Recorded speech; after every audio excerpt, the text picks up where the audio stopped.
Vamos lá, brother. Dá um zap. Vamos, Claro. zapeia. Vai lá, Gabi. Vai lá, então. Roda. Oi. Caio, é o seguinte. Eu aceitei Jesus faz 7 anos. Eu sou da igreja Assembleia de Deus, uma igreja pentecostal. E eu cheguei à conclusão através de estudos, quanto mais eu me aprofundei na palavra, que eu não sou assembleiano. Eu sou presbiteriano. Há um tempo eu venho também ouvindo um pastor chamado Paulo Júnior, Augustus Nicodemos, Hernandes Dias Lopes. E quanto mais eles falam, mais eu concordo com eles e discordo da minha igreja. Caio Fábio, o que acontece é o seguinte. Eu me casei há 4 anos. A minha esposa é da Assembleia. E 90%, talvez até 95% da minha igreja é a família dela. Ela não concorda com essa minha ideia de ser presbiteriano, de querer mudar. Eu queria um conselho seu. O que é que eu faço? Porque quando eu vou na igreja, eu tô mais para julgar o que eles falam do que para adorar. O que eu faço, pastor? Olha, filho, você está perguntando a um cara que se converteu numa Assembleia de Deus, numa quarta-feira à noite, que se tornou ministro presbiteriano por 30 anos, por aí. Fui o pastor presbiteriano mais jovem ordenado no Brasil, que eu saiba até o dia de hoje. Fui ordenado com 20 anos para 21 anos. E conheço todas as pessoas que você mencionou. Algumas delas eu conheci quando elas eram ainda muito jovens, com 17, 18 anos, 19 anos, entrando no seminário. Outras eu conheci quando estavam no seminário presbiteriano, no Recife. Outras eu conheci assim que saíram do seminário presbiteriano. Outras eu conheci fora do ambiente. Dos 4 que você mencionou aí, eu conheço, todos eles são pessoas boas. Gosto especialmente do Hernandes, que é um amigo de muitos anos. Todos são amigos de muitos anos, conhecidos de muitos anos. O Hernandes sempre foi muito leal na amizade dele, no carinho dele e na fidelidade dele, na reverência dele para comigo, que foi o que ele tinha quando eu o conheci, e ele me olhava como uma pessoa de referência para a vida dele, e até hoje. A última vez que eu falei com ele deve ter uns 5 meses, 6 meses, no máximo. Então você está falando com um indivíduo que se converteu numa Assembleia de Deus, foi ordenado ministro presbiteriano e nunca consegui comprar nenhum dos pacotes, entendeu? Eu nunca consegui. Na igreja presbiteriana, para um cara que vem da Assembleia de Deus, tudo parece ser certo.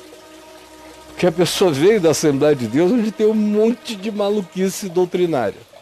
Tá. Então você encara a racionalidade linear da doutrina calvinista, o indivíduo diz, isso aqui, eu vou ficar por aqui, mas ainda está aquém do evangelho que transcende o pacote calvinista, que é uma boa síntese para quem quer ficar entre a lei do Velho Testamento e abraçar a graça do Novo.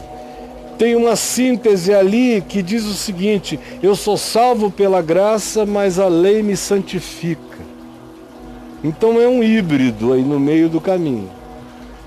E na doutrina da Assembleia de Deus, o culto é ao livre-arbítrio. Então eu hoje estou salvo, se eu fizer algo errado eu perco a salvação, se eu fizer uma coisa certa eu readquiro a salvação, fica essa insegurança. No aspecto da doutrinação reformada, ou no caso mencionado por ele, presbiteriano, a salvação é eterna e a dúvida não tem lugar nessa convicção. O que é fato, o que é verdade.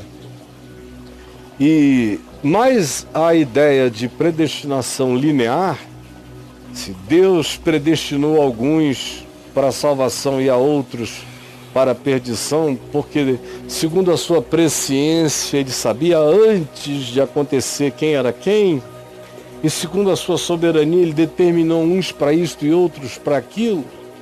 em alguns casos de maneira até fatalística, outros casos não, a presciência em alguns casos foi o que determinou antecipadamente quem seria de um lado ou quem seria do outro, só porque ele sabia antes. É um negócio patético. Deus preso à linearidade do espaço-tempo. É muito pouco. Era uma novidade no século XVI, naquele mundo newtoniano, com aquela física de espaço-tempo, com aquelas descobertinhas daquela hora. Parecia quase um startup de revelação. Aquilo, mas ficou muito pequeno, ficou muito infantil, ficou muito tolo. E a parte de usos e costumes, que na Assembleia superabunda, como usos e costumes, do lado de cá não superabunda desse jeito, mas essas novas gerações foram se tornando muito puritanas de comportamento. Então o comportamento é muito cheio de juízo puritano.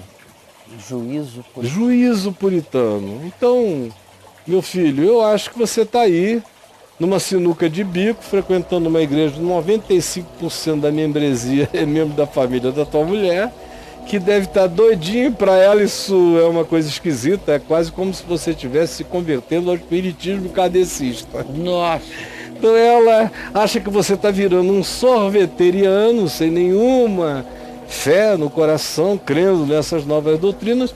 E eu sei que não é só você, tem um monte de pastor das Assembleias de Deus e membros das Assembleias de Deus tão decepcionados com as Assembleias de Deus que estão indo para a doutrina reformada presbiteriana.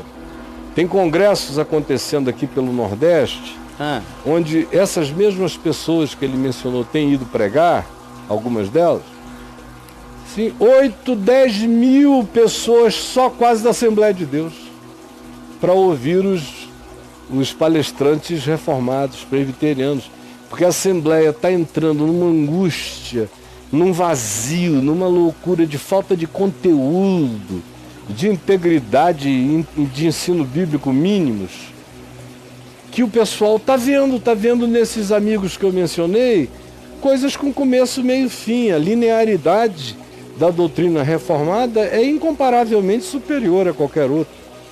Nunca atingiu a mim, eu sempre fui um sujeito do Evangelho, olhando a vida por uma ótica diferente.